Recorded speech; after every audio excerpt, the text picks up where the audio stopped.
al mestizo, ¿no? Es decir, al mestizo letrado, se la ve a ella educando a niños del campo, indígenas, en una escuelita, es la mestiza educada, ¿sí?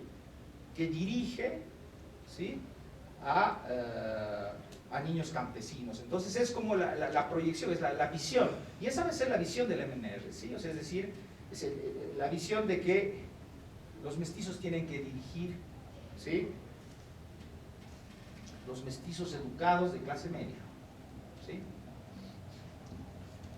Bueno, ahora, la cuestión es ver cómo estos mitos que están asociados a ciertas condiciones sociales de existencia van a terminar finalmente afianzando toda una posición en el mundo, ¿sí? Por ejemplo, ya en la década de los 60 se puede ver claramente, hay una, si bien en el 52, 53 el MNR, en los escritos del MNR todavía se definían como Partido de los Obreros y Campesinos, hay una propaganda electoral, uno puede ver ahí en los panfletos que publica el MNR, dicen 1960, año de la clase media. Y ahí reivindica todo lo que el MNR le ha dado a la clase media, ¿no? Acceso a la escuela de sus hijos, un montón de beneficios y de subsidios para que sus hijos y para que ellos tengan una situación más holgada.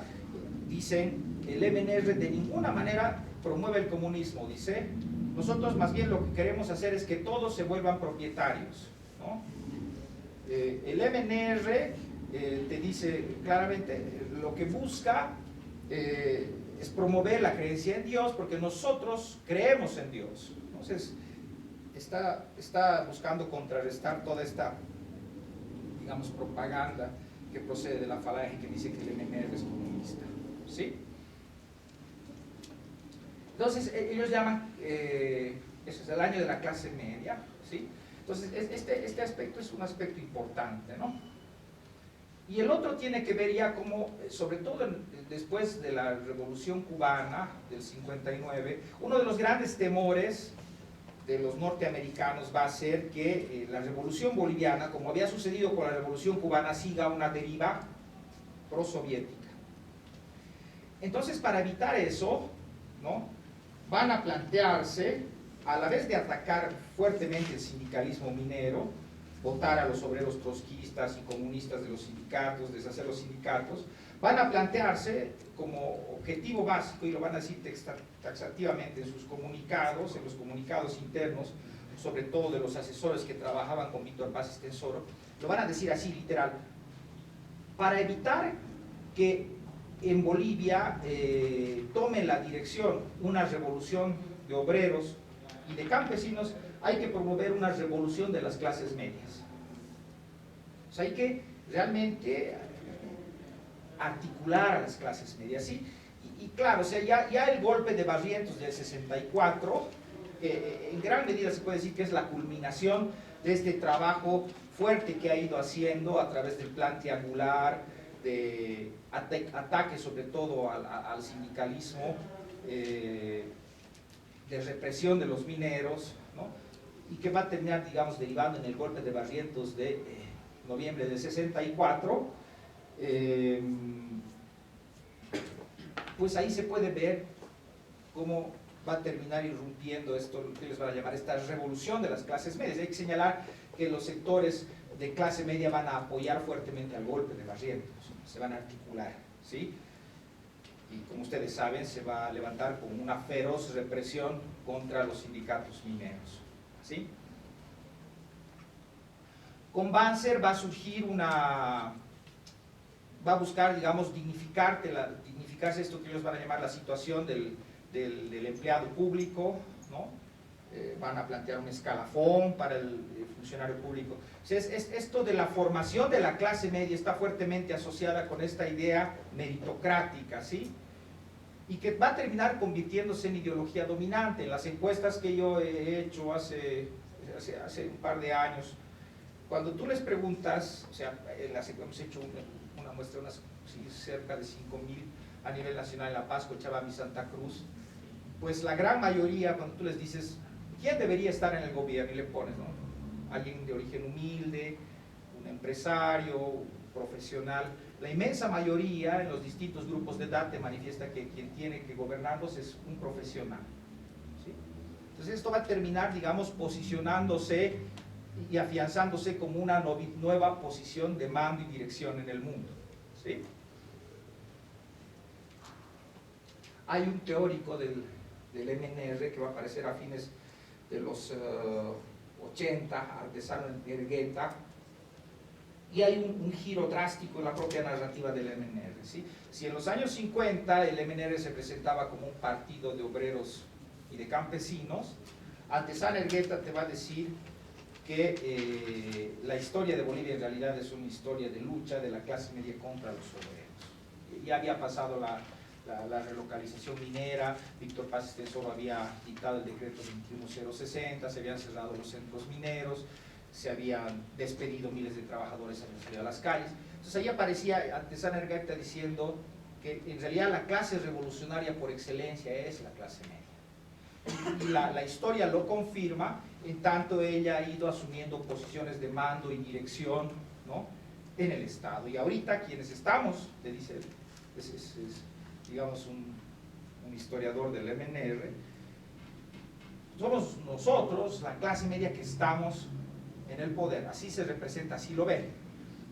Bueno, eso es inexacto históricamente, y hay un libro que yo he trabajado, se llama Resurgimiento y Caída de la Gente Decente, donde muestro que la llamada gente decente, es decir, los herederos de la antigua oligarquía, van a regir el país junto a la clase media mestiza hasta las insurrecciones de octubre del 2003 y junio de 2005. Bueno, aquí vuelvo a la página, ¿sí? O sea, las insurrecciones de octubre del 2003 y junio del 2005 van a suponer ciertamente una transformación de la estructura del poder, ¿sí?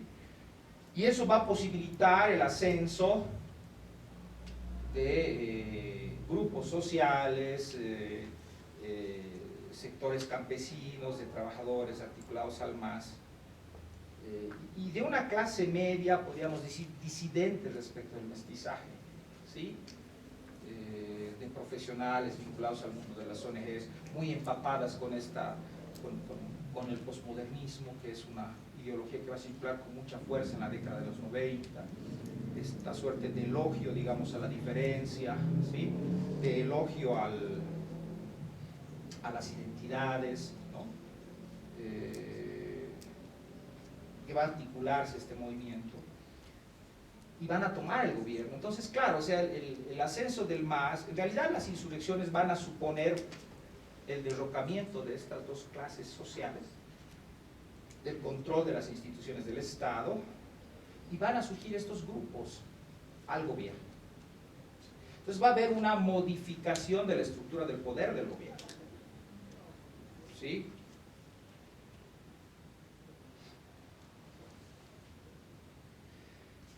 Y bueno, aquí es importante entender cuál va a ser el lugar de la clase media, ¿sí? Hay un cambio en principio importante que a algunos de ustedes les podría parecer, digamos, cosmético, pero en realidad yo le presto mucha atención a las cuestiones cosméticas porque demuestran cambios más profundos, ¿sí? Hay ciertos hechos, sobre todo ligados a la insurrección de octubre del 2003 y de mayo y junio del 2005. Recuerdo una escena, por ejemplo, de un campesino en la zona sur de Chasquipampa que ve a un señor encorbatado con su terno y lo obliga a sacarse su saco y lo pisotea, zapatea su saco, ¿no? Claro, el saco, el terno y la corbata, pues son los atuendos. Eran los atuendos del doctor Paz, acuérdense, es decir, eran los doctores en terno y corbata, los doctores además, ¿no? Los doctores de la revolución le llaman Zabaleta Mercado, ¿sí? Pero claro, se van a convertir a sus ojos en símbolos de opresión, ¿no? El terno y la corbata, pero hay que entender cosas, es decir, es el traje típico de la clase media mestiza, es decir, cuando se sienten, yo recuerdo muy bien una vez, como anécdota les comento esto. Tenía un compañero era un chico que tenía mucha plata. Yo me vine a estudiar a San Simón, él se fue a la Católica a estudiar Derecho, y después de tiempo lo empecé a ver, y todos los días él iba a pasar clases con su portafolio, ¿sí? Con un traje muy caro. En ese momento era de Julius, creo, no sé si seguirán siendo ahora los más caros, pero sí, iba siempre con un traje diferente. Y yo me le hacía la burla y decía, oye viejo, pareces un paquete de regalo, no te cansas de ir así todos los días a pasar clases, le decía, ¿no? Y me dijo algo que me llamó mucho la atención, me dijo, es que esto deforma el carácter, ¿sí? O sea, es decir, él se tomaba muy en serio esto del terno y la corbata, ¿sí? O sea, formaba parte de su dignidad personal, ¿sí? Y claro, con el ascenso del MAS, tú lo que vas a ver es que ternos, corbatas, trajes, eso va a ir perdiendo importancia, ¿sí? O sea, va a cambiar la vestimenta de los funcionarios públicos, ¿sí? No es que van a desaparecer los clasemedieros de las instituciones públicas, ¿sí? Pero van a haber ciertos cambios que son importantes observar. Por ejemplo, hay una entrevistada que trabajó en el Ministerio de Planificación, fue una de las encargadas durante el periodo neoliberal, después va a trabajar, era del MIR ella, va a trabajar sobre todo en coordinación con García Linera, en una dependencia del Estado, va a ser una de las responsables del bono Juancito Pinto. Era una persona que se educó en el extranjero, tenía un doctorado de sociología en Francia, especialista, tenía un máster en economía, es decir, tenía toda esta trayectoria, vieja militante del MIR. Muy entusiasmada con el ascenso del MAS, pero choca con García Linera porque García Linera le dice que tenía que introducir a dirigentes campesinos que no habían terminado el colegio a ciertas dependencias, y ella se resistía, decía, pues a mí me va a caer la ley SAFCO, si tú quieres firmar eso yo no voy a firmar, y no firmó. Terminó saliendo de esa dependencia del Estado, y claro, o sea, su principal crítica iba en ese sentido, ¿sí? Él, por ejemplo, ridiculizaba mucho las expresiones del expresidente Evo Morales cuando decía de que, pues, ¿para qué se necesita estudiar? No se necesita, se puede manejar el Estado sin estudiar, no es necesario ser profesional. O sea, él va a sentir una fuerte devaluación, digamos, de la situación de los profesionales, y es una crítica que aparece en todas las entrevistas, y ha hecho decenas de entrevistas y eso es. O sea, es decir, la situación de los profesionales durante el gobierno del MAS va a verse fuertemente devaluada. O sea, es decir, si tú tienes contacto con organizaciones sociales, organizaciones sindicales, o te subordinas a un dirigente sindical, pues tienes posibilidades de ascenso, ¿sí? Entonces, personas a las que estos profesionales de clase media veían como inferiores, van a terminar adquiriendo posiciones de dirección superiores a las de ellos, ¿sí? Y eso lo van a sentir como una afrenta a su propia dignidad personal y a la propia valía que ellos se asignan en tanto profesionales, ¿sí? Ese es un reclamo que aparece en todas las entrevistas, es muy fuerte, ¿sí? Y claro, o sea, ¿quiénes nos van a ir a gobernar? Nos van a venir a gobernar, así lo dicen ellos, ignorantes, gente sin preparación, incompetentes, ¿sí? Gente sin ninguna formación, ¿no? Esa es una crítica muy fuerte. Entonces hay esta percepción, ¿sí? Es la percepción de que la clase media ha sido desplazada de su situación de poder inicial, sus hábitos, sus costumbres, o sea, todos aquellos aspectos que tenían que ver con su propia posición de mando y dirección. Ojo, hay que decir una cosa, o sea, esto es algo que se cultiva desde la escuela. O sea, miren la contradicción. En realidad yo explico este fenómeno a partir de esta contradicción. Tú tienes que el gobierno, a partir de esta, una buena parte de esta narrativa, pero también la presencia efectiva de dirigentes de organizaciones sociales en posiciones de dirección, es la idea de que estamos instaurando una hegemonía indígena, originario, campesina, ¿sí? Y Linera lo va a mostrar, o sea, es decir, va a decir, las vías de ascenso social hoy se hacen a través de los sindicatos, a través de los gremios, a través de las organizaciones sociales. Así es como se asciende a las posiciones de dirección. Entonces, del Estado. Entonces hay un proceso de indianización relativa del Estado, así lo dice, y eso hay que promover.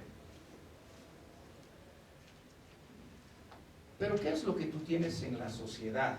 ¿Cuáles son los procesos que están discurriendo en el ámbito social? Que la escuela y la universidad pues siguen promoviendo la visión, el proyecto de que muchos de esos chicos que salen el 21F del movimiento Pipitita me lo dicen. A mí mi profe me decía que si yo soy buen alumno voy a ser presidente de la República. Si yo soy un gran profesional, a mí mi profesora me ha dicho de que puedo llegar a ser ministro. O sea, es decir, la escuela y las instituciones de educación legítima te promueven,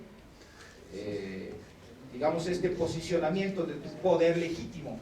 Entonces, la crisis de 2019 en gran medida se expresa a esta suerte de incongruencia entre la tentativa de instaurar una hegemonía indígena originaria campesina y una sociedad donde de modo dominante sigue siendo el ideario mestizo de los profesionales, mayoritariamente en ese segmento de clase media. De los que están más en la cúspide ya no son mestizos de clase media, los de más arriba ya son blancos mestizos de la burguesía, pero sobre ellos hablo en otro momento. O sea, pero es esta contradicción entre el poder político y el poder social, ¿sí? Esta contradicción entre el poder político y el poder social, lo que en una buena medida te va a permitir expresar, va a ver, digamos, te permite explicar la emergencia del movimiento pitita, ¿sí? Bueno, finalmente está la cuestión de la nacionalidad, ¿sí? El día de ayer les había dicho que una de las características de la insurrección de octubre del 2003 va a ser precisamente de que aquella insurrección te va a subvertir el imaginario nacional boliviano, ¿sí? Sangre aymara ha corrido por la defensa del gas boliviano, ¿sí? Nosotros somos héroes de la patria, se van a envolver a sus muertos con banderas bolivianas, o sea, se van a reapropiar del ideario de que nosotros somos Bolivia, ¿sí? Nosotros somos los auténticos bolivianos. Entonces, es un tercer ciclo de reapropiación, podríamos decir, de bolivianidad. La primera fue criolla, ¿sí? Eran los criollos descendientes de Europa.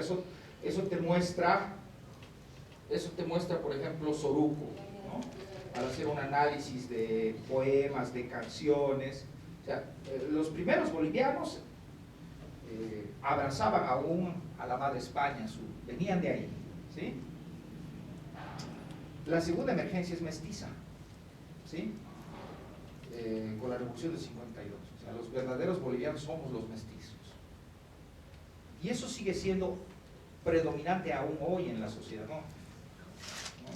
Ustedes son una pequeña muestra de eso, ¿sí? Es decir, y claro, no es casual que en un espacio donde existe la cultura, donde sea hegemónica, digamos, estén inmersos en los quehaceres del saber legítimo universitario, no es casual que la identidad mestiza sea predominante, digamos, ¿no?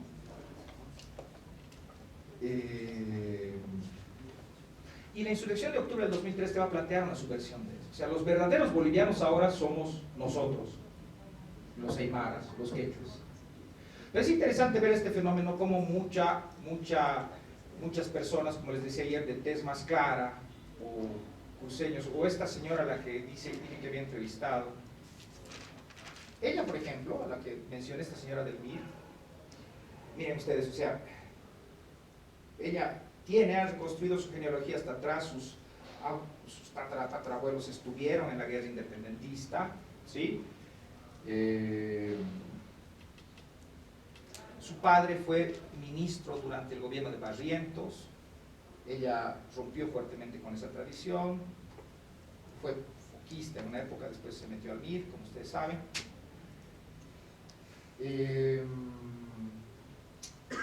Ella lloraba cuando me decía que la trataban como una extranjera, ¿sí? Y hay un montón de relatos en las entrevistas de personas que sienten que han sido fuertemente agraviadas al negárseles su nacionalidad boliviana, ¿sí? Claro, era, digamos, la primera acusación era esa, ¿no? Andate a tu país, ¿no? No eres de acá.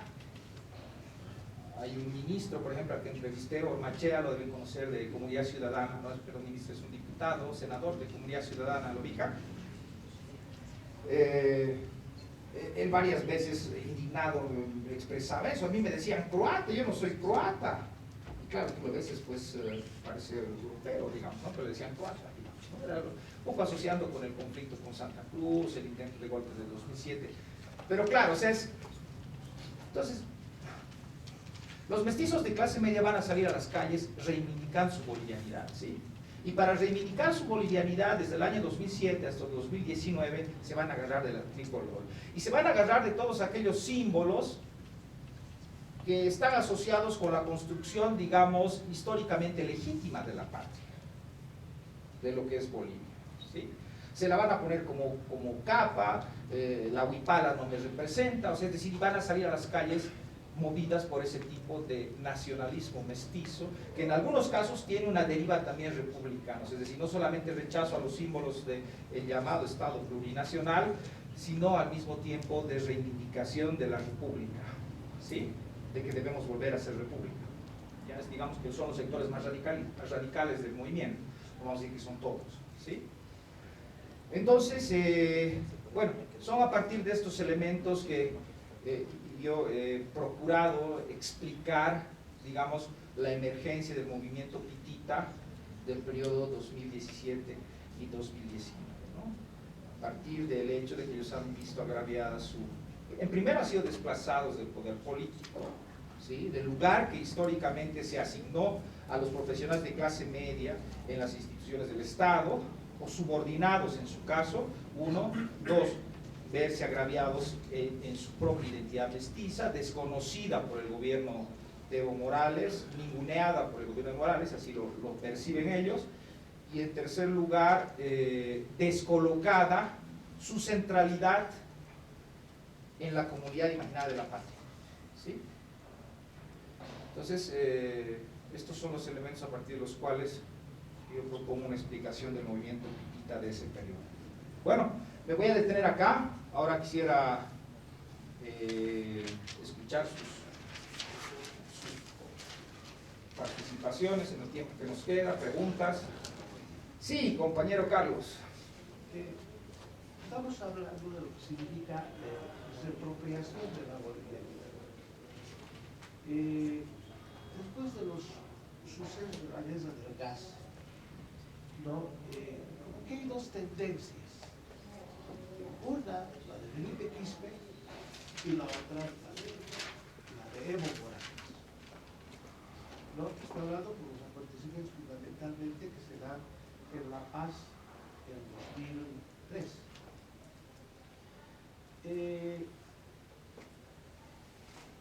Morales ya ha participado en elecciones en lo que hoy llamamos subnacionales para los municipios, tiene sus representantes, sobre todo aquí en Cochabamba, y en el 2002 es el segundo en la elección. O sea, la vía, ¿no?, democrática, representativa, liberal, ¿no?, está presente. A partir de ello, Morales va a tener incidencia no solamente en los municipios, las gobernaciones, eso es todo eso. Y el Estado central propiamente dicho, pues, está ahí. Claro, a partir de la toma política del Estado, eso que llamas reapropiación de la bolivianidad, tiene pues una incidencia. Ahora ha señalado lo que significa, ¿no?, la presencia, ya no como quiere el JP, ¿no?, es sexy del Estado. Es muy visible en estos 20 años encontrar compañeros que van con lo que se llama kitis, ¿no?, zapatos deportivos, ¿no?, a su trabajo como funcionarios públicos. Pero aquí hay una cuestión que creo que Luhmann, siendo el liberal mismo, plantea las cuestiones del sistema económico. Y que en algún momento Félix Pazzi, ¿no?, para su sistema comunal va a plantear. Y dice, no se trata de tomar elementos del esto, todos pueden estar copiando, pueden estar vestidos con trajes originales si no has cambiado el sistema en relación a lo que es gestión política y gestión económica, ¿no? Primer punto. En relación a las historias, ¿cómo llamas tú desde el propio concepto de las historias de cada, a las historias de cada familia, de cada... Trayectorias sociales de los individuos, sí. A las trayectorias sociales. Si bien es cierto que es muy importante el plantear las visiones también vinculadas a la subjetividad, porque ellas hacen, por más que las condiciones materiales hayan, ellas son en última instancia las que determinan los procesos que pueden llamarse de cambio. No por tomar el ejemplo de más. En una entrevista alguien decía, ¿no?, estamos por llegar a 2 millones de habitantes en Santa Cruz. Yo no, le hemos hecho una entrevista a un conocido, pero no está interesado en volver a Antahualti, ¿no? Quiere ir a Burger King. Y el entrevistado dice, bueno, aquí hay la autodefinición y la heterodefinición. La autodefinición, sí, estoy en Burger King, ¿no?, con esta gente con la que nunca he estado. La heterodefinición del otro que va a Burger King, ¿qué estará haciendo este indio de mierda aquí? Ya no hay que pedir más a este local. Tú mismo has señalado el hecho de la escuela y del cuartel el día de ayer, ¿no? En la escuela, claro, 33 años de MMS, estoy contando más a Barrientos hasta Víctor Paz, ¿no?, han creado pues un sentido común, que tú llamas de la decencia. Ya no quiero ser como mi papá, tengo que estudiar, a eso ha venido a la universidad, ¿no? En el café no están hablando ahorita sobre problemas, ¿no?, por ahí de politiquería, pero no de política, porque el hecho es, voy a la universidad y cambio, tengo la posibilidad, o por lo menos, ¿no?, estoy dentro del mito de cambiar de clase, pero también cambiar de etnia. En ese sentido, esta tu dupla me parece correcta, ¿no?, etnia clase, no van así de forma separada. Ahora, al parecer, ¿no?, hay un problema entre lo que significa la estructura y la agencia, ¿no? Thompson, sobre todo por Althusser, es encargado de hacer mucha incidencia en la agencia. Y del otro lado, Althusser, ¿no?, de hacer incidencia en la estructura. ¿Cómo combinamos esto? ¿Eso es posible, combinar estructura y agencia? ¿Cómo podemos explicar desde Thompson, las categorías que tú manejas, esto que se llama el acabose del movimiento popular, ¿no?, de lo que en algún caso llamó Zabaleta lo nacional popular? Porque el día de hoy se está hablando, ¿no?, por lo tanto, la derecha, de lo nacional liberal, ¿no?, de que no haya que proletarizar a la gente, sino hay que más bien volverla propietaria. Es una revolución de la propiedad, ¿no? ¿Cómo analizaríamos, esta es una segunda pregunta, estos hechos que han pasado, ¿no?, en esta coyuntura, con los conceptos que se manejan, ¿no?, en relación a Thompson, ¿no? Algunos plenamente identifican con Thompson y algunos conceptos propios tuyos. Tal vez podríamos recopilar algún conjunto de preguntas. Tal vez hay cuestiones similares que plantean y puedo agrupar en una respuesta. Y después, no sé, ¿alguien quisiera hacer alguna pregunta, opinar algo? Sí. Bueno, a propósito de cómo nos hablas del movimiento Pitita, ¿no? Sí. Yo estaba en La Paz en ese momento, el 2019, y hay una escena que me llama mucho la atención en la Plaza Baroa. Se estaban movilizando los pititas con sus banderas en la espalda, ¿no?, cascos y demás.